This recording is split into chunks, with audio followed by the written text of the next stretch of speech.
Want your Samsung phone to announce who's calling without looking at the screen? The caller name announcements feature reads the caller's name aloud, making it easier to answer calls while driving, working, exercising, or when your hands are busy. It only takes a minute to turn on. Step 1. Start by opening the phone app on your Samsung Galaxy device. This is the app you normally use to make and receive phone calls. Step 2. In the top right corner of the phone app, tap the three-dot menu. A drop-down menu will appear. Select Settings to open the phone app settings page. Step 3. Scroll through the settings until you find Answering and Ending Calls.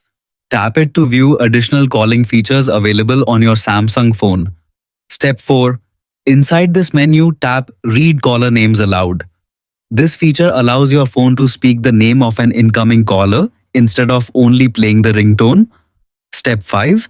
Enable the toggle switch next to Read Caller Names Aloud.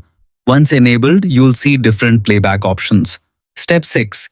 Select Always if you want your Samsung phone to announce caller names through the phone's speaker, even when you're not connected to Bluetooth devices. If you prefer more privacy, you can choose the Bluetooth or headphones option instead. Why use caller name announcements? This feature is incredibly useful when you're driving, cooking, cleaning, or exercising. Instead of picking up your phone to check who's calling, your device will tell you the caller's name out loud. If the caller isn't saved in your contacts, your phone may announce the phone number instead. Hope this helped. Like, comment, and subscribe for more.